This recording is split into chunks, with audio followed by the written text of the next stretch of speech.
Thank you for joining us on the Living Legends segment. Today, we are looking at the Olympics and, of course, who else to walk us through this wonderful journey. One of our own sons who has graced our screens, not just in Kenya, but in various places of the world, bringing us nothing but accolades, gold, silver, and bronze. Ladies and gentlemen, help me welcome none other than Wilfred Bungei, 2008 Olympics gold medalist in Beijing, China. Welcome, Wilfred. Thank you so much, Catherine. I'm happy to be here. It's nice to have you. Whoa. We can't even just get over how you brought such wonderful excitement into the country.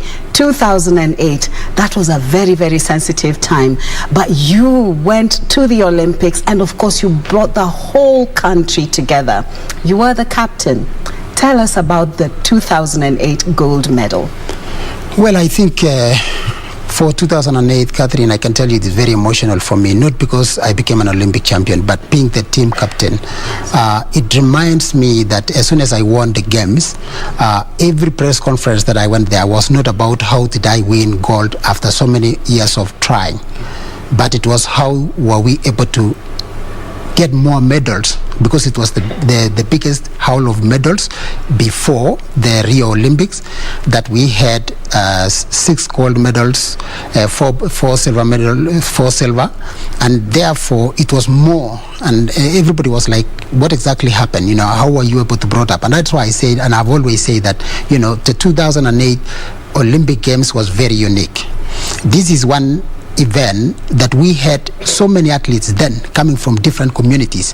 And what I told people is that when you look at these athletes, when they were performing, when they were winning games, and there were national anthem being sung there, the whole country was standing for that. When I won, all over everybody in Kenya stood, not because I came from Kalenjin land. When Wanjiru, for example, the late Wanjiru, my friend, won, everybody stood here. So it is one unique games that brought this country together, and that is why for me as a team captain it means a lot. And that's what we needed at that time. That was just soon after the 2007 2008 election violence, and we just want to say thank you so much for bringing us together. Thank you so much for that cohesion, because the whole country just ground to a halt and we were all just gunning for gold, and you were bringing them hot and fast from the oven. That was just delicious. Absolutely. We just want to ask about the captainship, captaining a team such as that. It was one of the biggest teams we sent to the Olympics. Mm-hmm. What challenges did you face? I can tell you, Catherine, and our viewers, that being a team captain is not easy, because remember that you must, first and foremost, you are participating. Yeah. You are not an official. You have a lot of focus in terms of the event that you are going to participate, but at the same time you have got to bring the whole athletes together. Remember that Olympics is the only event that brings volleyball, different fields meeting together, compared, for example, to World Championships in athletics, whereby it's only athletes and most of the time they know each other. So being a team captain, you have got to bring a kind of cohesion among every sportsman and women, between the athletes themselves, the officials, the physiotherapists, and the government. And I can tell you that, for me, it was a little bit of a challenge. We had issues here and there, but at the end of the day, I stood my ground. I remember at a certain point, we had small argument, and I was almost resigning as a team captain, but at the end of the day, they were able to agree on what we wanted, and then that is why we got the performance that we got then. Oh, thank you for your resilience. Yeah. And thank you for your consistency. You are very, very consistent. Mm-hmm. Tell us about Moscow.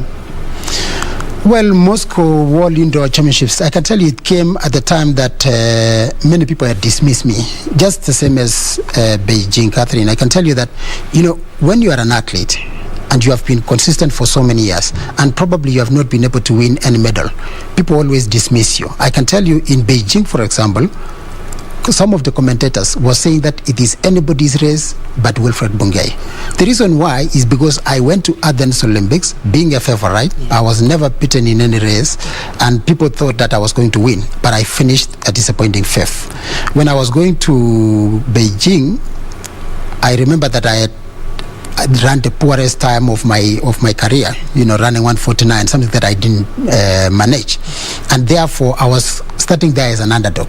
Number 2, there was less pressure on myself, and that is something that brought it gave me a lot of confidence, because I was coming below the radar. Nobody knew what I was doing. Nobody didn't know what kind of training I had done, and at least I was able to. Same thing with Moscow, as you asked, that when I reached Moscow, I remember that I got a very bad cold, because then we arrive at negative 42 degrees. Starting from here in Kenya, and then you go there, it was so tough. And I remember I was almost cancelling the race. And my agent says, Wilfred, you know what? It's just a step at a time. So I ran the rounds. I was able to proceed, and then he said, well, you're still sick, but at the end of the day, you can still do something. We went to the semi-finals. Again, I qualified. And when I was in the finals, he told me, you have nothing to lose. So just run your race. Surprisingly, I won gold. Wonderful, wonderful. Now tell us about the indoor Olympics. A lot of Kenyans do not participate in indoor Olympics. Is it because it's claustrophobic or whatever? Because of course we have a lot of land. People just, do cross country. What's the challenge there? Well, I think first and foremost, Winter Games is purely on snow. And you can imagine that, most African countries, they have not been in any of those games. And therefore, they have a challenge. I believe that the day that we will have, during the Winter Games, for example, we have the things like the World Indoor Championships, because we have, like what I won in Moscow, for example, was a World Indoor Championships, but not the Olympics. And therefore, the moment we have the Winter Olympics, incorporating athletics as well, and these other events that we can be able to do well, then I believe that as Kenyans, we will have a chance to be, in exception of Philip Poit, who was a skier. We have not had anyone else.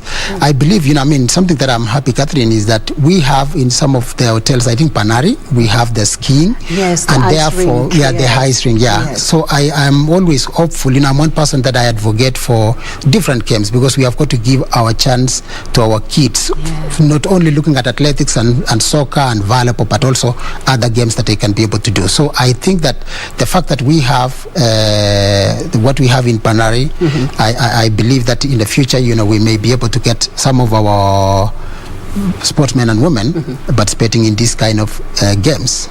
Edmonton, Canada. Yes. I was still young. I remember that, it was more of traveling then, because I think I had just graduated as a junior, because when I was a junior, I managed to win the silver medal in 1998. So I went to Canada. Actually, as much as, of course, I was a very focused athlete throughout my career, but I remember that then when I ran the rounds, I was able to win my round. I went to the semis. I was able to do that. Then there is something that used to happen. The national coaches had to make decisions, because it is all about sacrificing. One thing that I want to inform our viewers always is that when it comes to championships, it's not about individual. It's all for the country. Most of the time, unfortunately, in this country, we have allowed agents to come between our athletes, whereby they come there and they tell the athletes, you are the one to win. Another agent, because we are being managed by different agents as Kenyans, another agent will say it is you to win. So the teamwork always gets affected. And therefore, what I would like to see moving forward is our Kenyan athletes thinking more about their country, thinking more about the national anthem, because it means a lot. Yes. For Kenyans, it means a lot for the world. It means also a lot for even the same athletes, because many times you would realize that most agents now will come here, because we have got, all you are counted for is championships, not how many diamond leagues you win as a Kenyans. I can tell you that, for example, there was a time steeplechase was reduced in Diamond League. 5,000, 10,000 meters. You would find in the whole circuit of how many? 16 races. There is only 10,000. Wow. So it means, that time that we have got to think and put country first, because the more we perform, the better for us. Tell us about the 4x800 meters. Did you sit down and discuss, how you were going to start and how you were going to finish, who was going to take on more energy, in passing the baton? Wow. Talking about the 4x800, which is still a standing record to now. Yes. That was between Wilfred Bungei, William Nyampoi, Joseph Mutua, and Ismail Kompich. That is one event that, of course, we plan.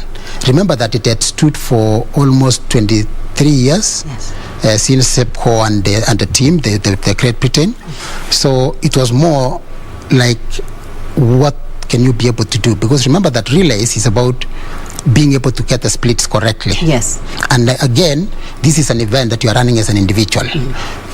When you are running 800 meters, sometimes you have a pacemaker, but this is more of an individual event. So we had planned that at least I was going to anchor it. The reason why, because it had to be very fast.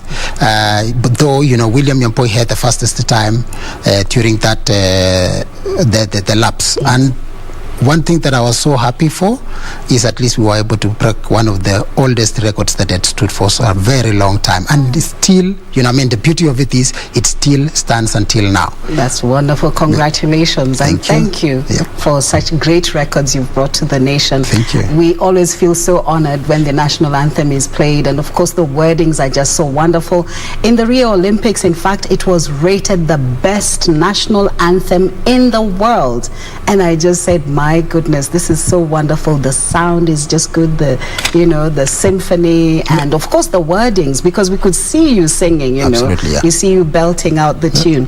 Now tell us about the Tokyo Olympics. It's a very different time, it's a very different season, and of course, they're coming under quite interesting circumstances, the COVID-19, Can you just tell us, what are they going through right now, according to yourself? Well, I think for sure, the Tokyo Olympics, first and foremost, has been postponed. Yeah. That is the one challenge that is there. And I know what the athletes are undergoing or could have gone through for the last 1 year. Yes. Remember that, before you prepare for an Olympic Games, it takes a lot of mental preparation. The reason why I say that is because this is an event that happens every 4 years. Yes. But now, this one, we are doing it in the 5th year. So one thing, there is a lot of challenges. But one thing that we do not forget is that every sportsman and woman around the world got the same effects. So in terms of the challenges that are there, every athlete is facing. Yes. However, our Kenyan athletes, we are used to not put in a bubble the way we had to do this time around, where these athletes were not allowed to go out once they were in the camp. It does affect, because I know during my time, we would go to Karura Forest to go for training. We would go to Ngong, go for training and do every other stuff. But in this case, these guys, they have been put in a bubble, and therefore it's a little bit of a challenge, especially for our Kenyan athletes. But one thing that I know, they are very ready. I watched the trials, and I see that, when you look at the times that they were able to run, it tells you that, we have a bigger chance of even maybe getting more medals than Rio, for example. One thing, and one of the reasons why, is whenever we have games in Asia, we have always proved that we are doing very well. I've never understood why, but many times whenever we send a team Kenya to Asia, they will always perform. Watch even rugby, whenever they go to Asian countries, they will always perform compared to Europe and the US. Well, the Tokyo Olympics, of course, is very, very different, and we thank you that you have helped us walk through the processes that the Olympiads, go through. Now, I just want you to look at the camera behind me and just wish our Olympiads all the best. Give them a message. Thank you. For Team Kenya 2020 Olympics, mine is to just wish you all the very best. Remember that the country is watching you, they are praying for you, and they are waiting for you to bring glory to this nation. All the best. That's wonderful. That is wonderful. Ladies and gentlemen, of course, you heard it from none other than Wilfred Bungei, 2008 gold medalist in Beijing, China. He has been our living sports legend on the Legends Edition tonight. My name is Catherine Kasavuli. Thank you. We love you so much. And of course, we are looking forward to next week. So tell us, who would you want to be featured on The Living Legend? Good night.